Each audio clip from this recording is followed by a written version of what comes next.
doing a song on the channel. Let's see how this song did to the video. I got YouTube Shorts just giving you clips of all the music I'm making, so go to my YouTube Shorts tab if you want to get a taste. And then also click the link in my description if you want to hear the latest thing I dropped. Apple Music is being difficult. It's not popping up on there for some reason. I'm still waiting for it. It'll pop up eventually. But I'm just going to share Spotify and YouTube. So you can either listen to it on YouTube or you can listen to it on Spotify. If it's on Apple Music by the time this video is live, then I'll also include the Apple Music link. But yeah, link in description, link in description, link in description.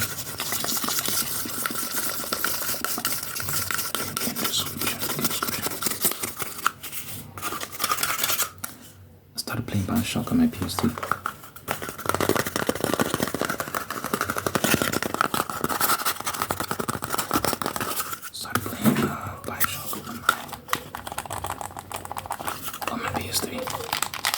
It's fun so far.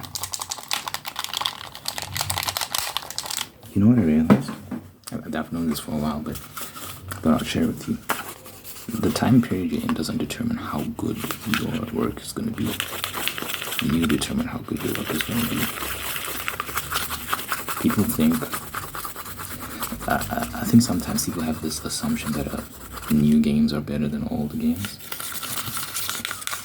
Like it's just something we walk around with, that assumption. We have that assumption of most things, like, oh, new, more advanced equals better. It's not always.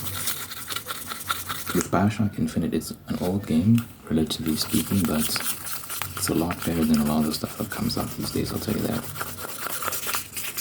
Just the writing, number one. The writing is excellent. But even like the gameplay mechanics, the effort they put into the world and stuff like that, pretty astounding. It's an old game, but they made it work, man. They made it work. They worked with the constraints they had, and they made something truly beautiful. When did it come out? When was it released?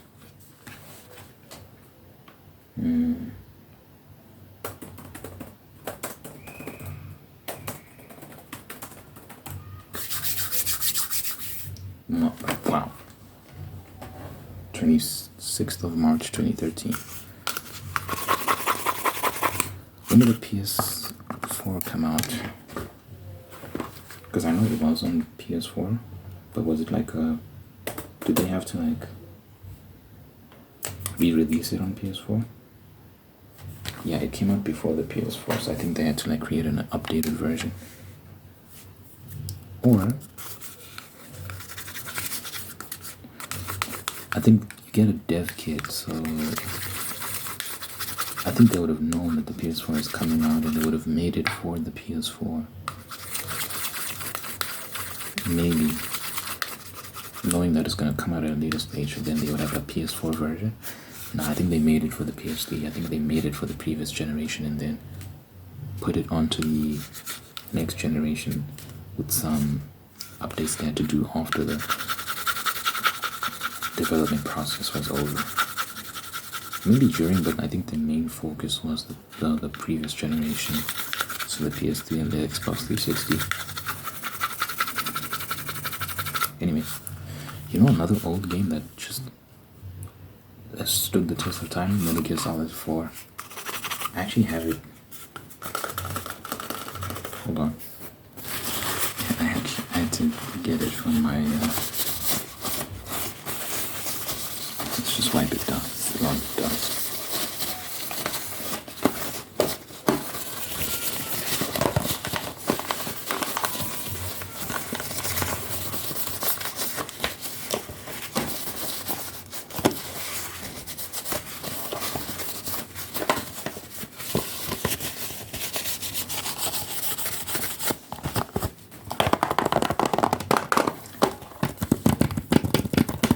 This is one of the best games ever made.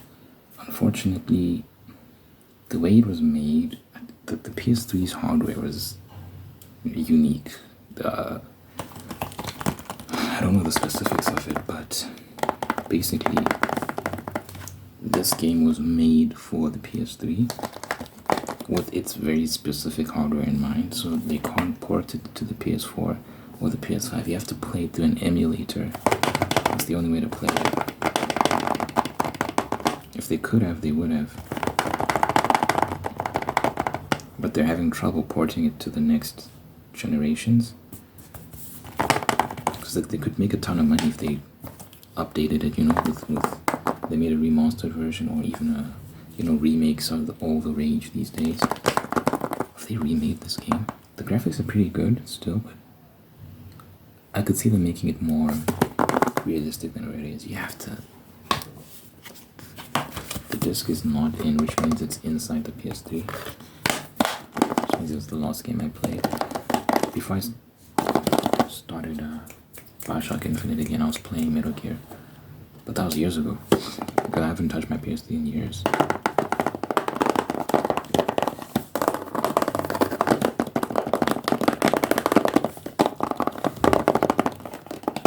Yeah, after I got my PS4 in like 2021, I was like, I still need to play my PS3. So it's been at least since 2021 since I've touched my PS3, which is crazy to think about.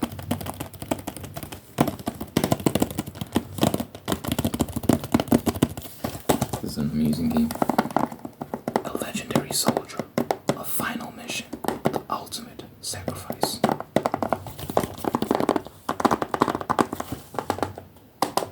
Epic stealth action. Travel the globe and infiltrate dangerous new battlefields as Solid Snake in the final chapter of this legendary hero's life. Team up with old friends and battle timeless foes in a world where war has become purely business, driven by mercenaries and machines. Bro, this game is so prophetic. Hideo Kojima, the guy who made this is the guy that made Death Stranding. The new Death Stranding 2 trailer came out. Everyone's going crazy over that trailer. He also made this masterpiece of a game. This game, oh my god, it is. He's known for predicting things. So before the pandemic happened, the COVID pandemic. Before the COVID pandemic happened, he kind of unintentionally prophesied this notion of people being locked in their houses and delivery men kind of supporting society and so on and so forth, because you play as a delivery man in Death Stranding in a world where there's like this what is it? Incorporate? I have to Google the word. I have to know the word. I can't just use words I don't know.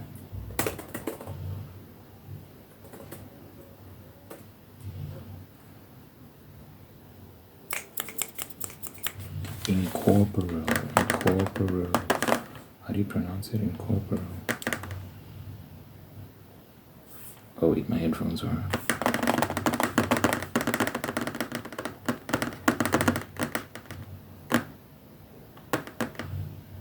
Incorporeal.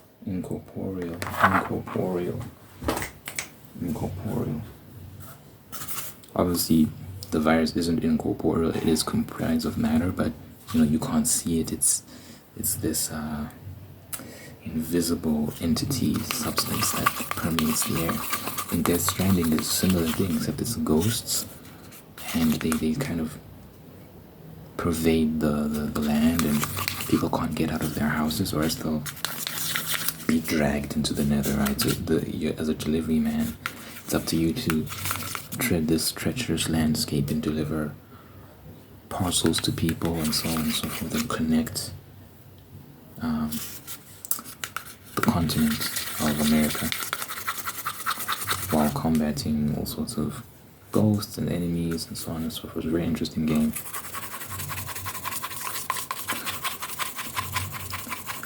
But the whole concept of people were locked in the houses and couldn't get out.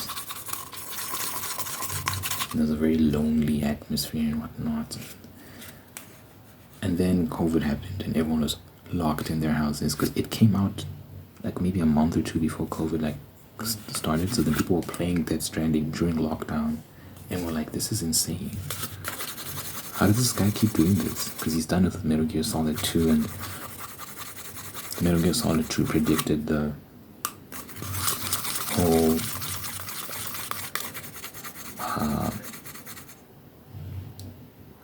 Patriot Act, not like the pointing of people's information and how the government spies on you and sells off your information and so on and so forth, stuff like that.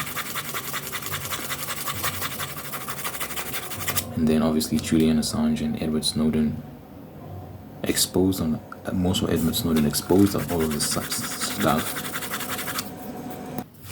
Yeah, like Edward Snowden was a whistleblower. I think he used to work for the FBI or some organization in the government, in the US government. He blew the whistle and then told people like, yo, they're spying on us.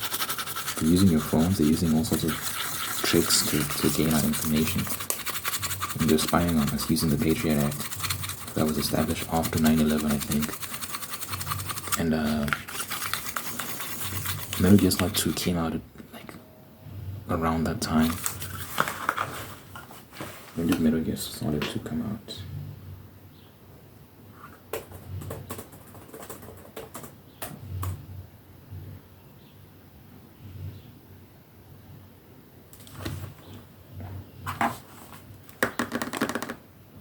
Wait, there's no way. There's no way. Guys, this is actually crazy. Wait. I just want to confirm something. 9. Okay. No, but actually, so Metal Gear Solid 2 came out 13th of November 2001. It came out 13th of November 2001. 9/11 happened 2 months before then. Obviously, if you know anything about game development, he didn't make that game in 2 months. So he had written the story long before 9/11 happened. And yet he somehow knew how he predicted with almost laser accuracy how war and terrorism is gonna breed this government insistence that they need to farm people's information in order to protect them and so on and so forth, and gain more control in order to kind of shield the world from evil and so on and so forth. But then all sorts of nefarious consequences are born as a result.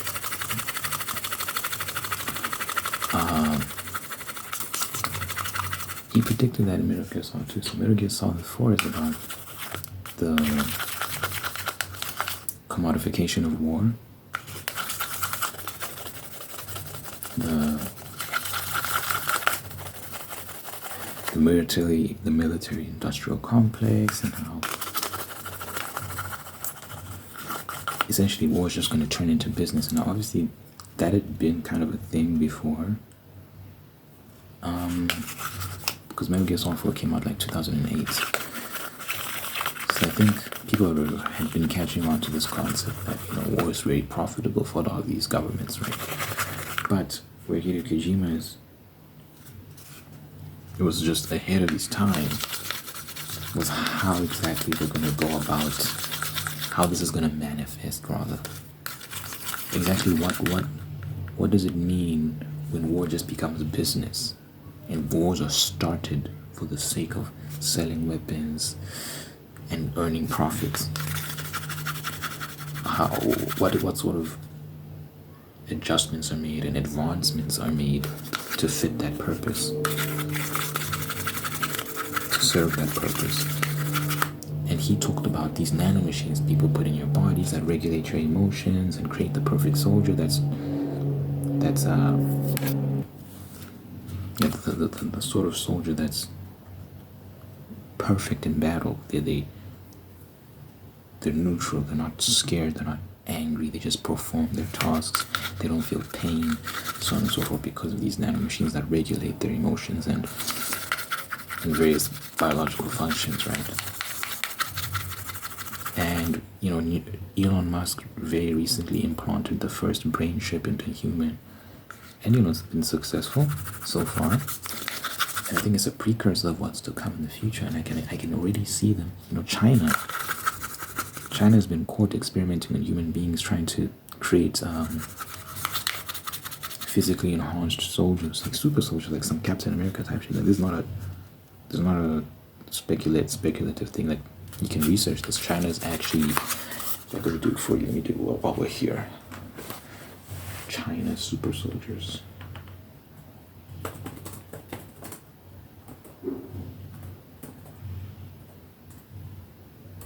Yeah, it pops up immediately. It's China super soldier experiment.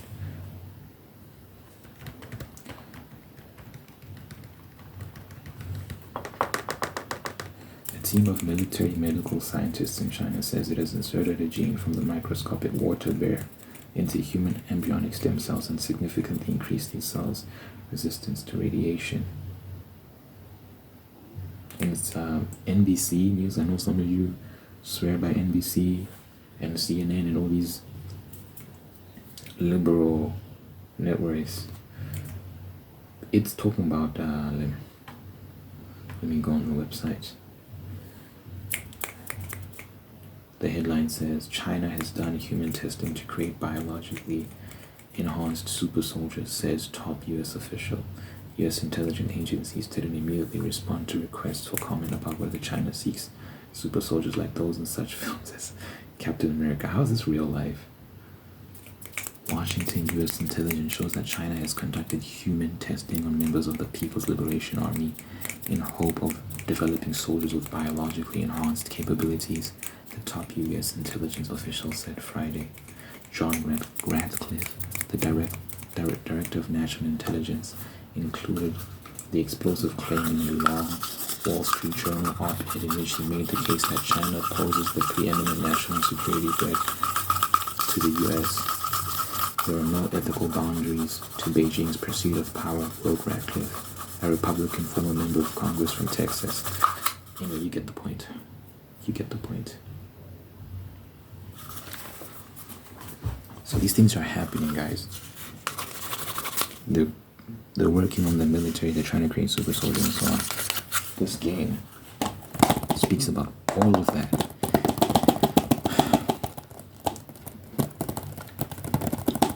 Creating these biologically enhanced soldiers. In fact, the main character, Solid Snake, is one of these soldiers, and they actually tampered with these genes so that he has a shortened lifespan, because once they use him, they want him to die. They don't want him to live too long, otherwise he becomes a problem.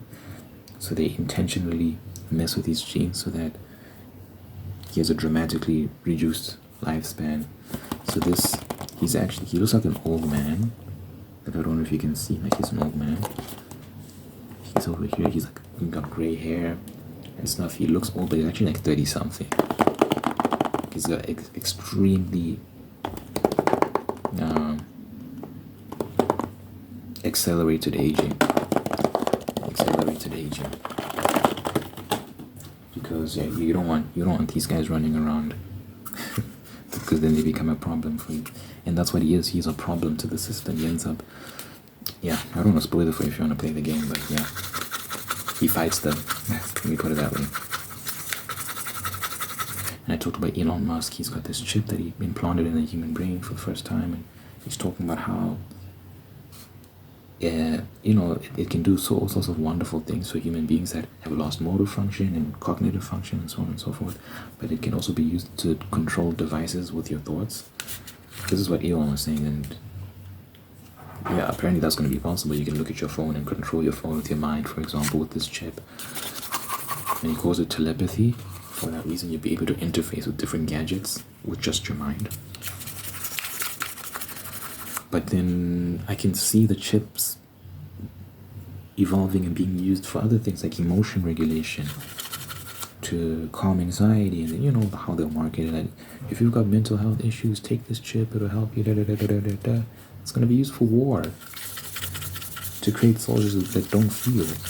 But that's a problem, because when you have soldiers that don't feel, what happens to civilians? You'd hope that you're dealing with an empathetic person during times of war, that when they see like civilians, they don't just mow them down because they're in the way, but they help civilians and stuff like that because they have emotions, they have feelings, they have a conscience.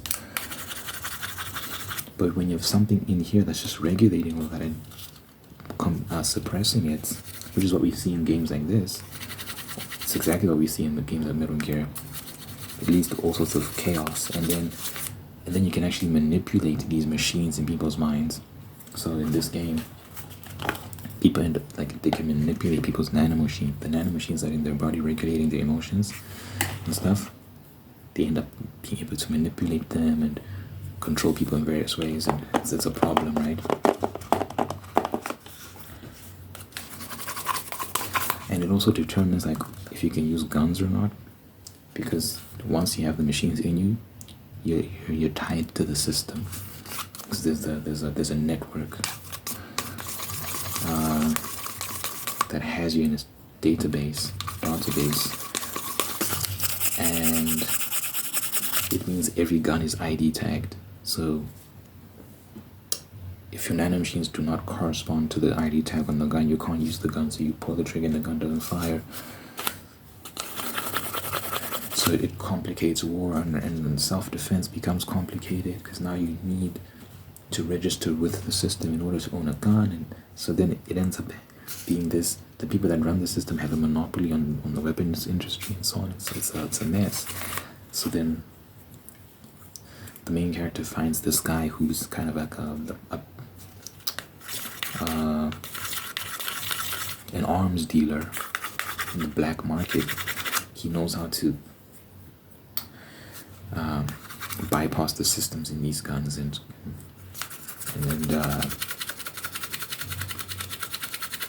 make it so that they don't need ID tags and so on and so forth. You can use them as normal guns and stuff like that. So Hideo Kojima was predicting all of this. It hasn't happened yet, but we're seeing signs of it coming. It's insane how a lot of these stories from the past are predicting the future. It's insane. Hideo Kojima has always been so accurate. It's very scary.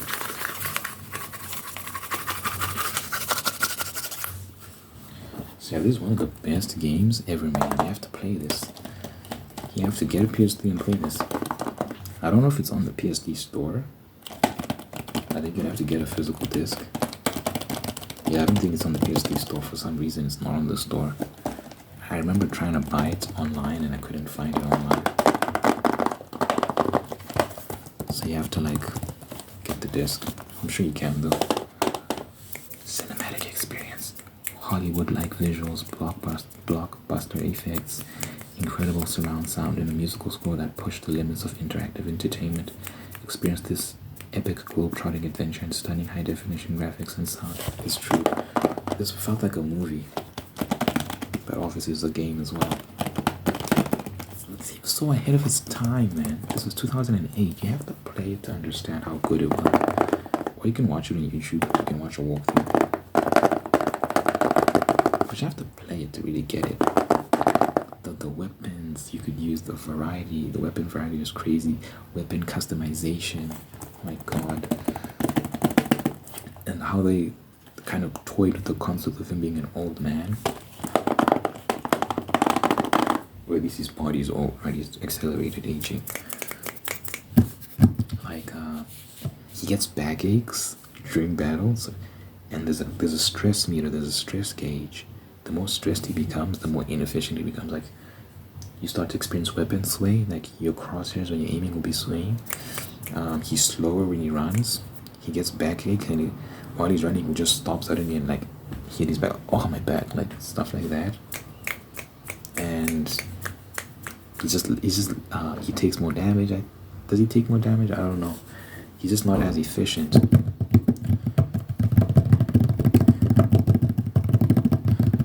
Things like that, and he gets adrenaline and he gets a combat high and he's more gung-ho in certain moments, and it's so cool what they did. Like, they toyed with the concept of war and a soldier in war and the different emotions a soldier feels in war. It's a game about emotions, the suppression of emotions, the expression of emotions, the manipulation of emotions in the context of war. It's such an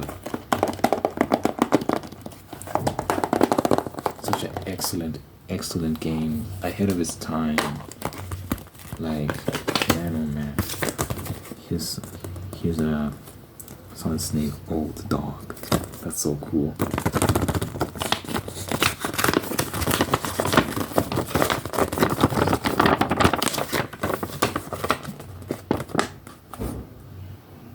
new tricks. Can't teach an old dog new tricks, but you're the same can. New tricks. That's so sick, old dog. Solid Snake, Metal Gear Solid 4. This game was so epic, man. It was so epic. You have to play it, man. You have to. Anyway, let me pray and get out of here.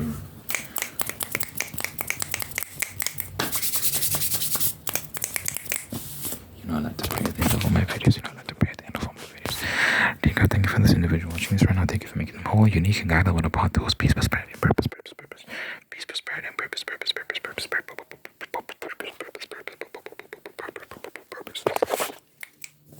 Thank you for blessing this individual with wonderful people who love them and take care of them and bring the best out of them. And that you're maintaining the ones that are there to do the same thing. Thank you that you're blessing this individual, the spirit of gratitude, so they can give thanks for all the wonderful things that they have in their life, and just through giving thanks, find peace and contentment and attract even more blessings, because they're thankful.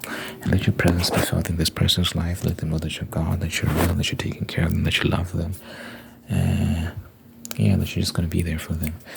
Good health, long life, and happiness over this individual and everyone they care about, Lord. In your mighty name I pray. In Jesus' name I pray. In Jesus' name.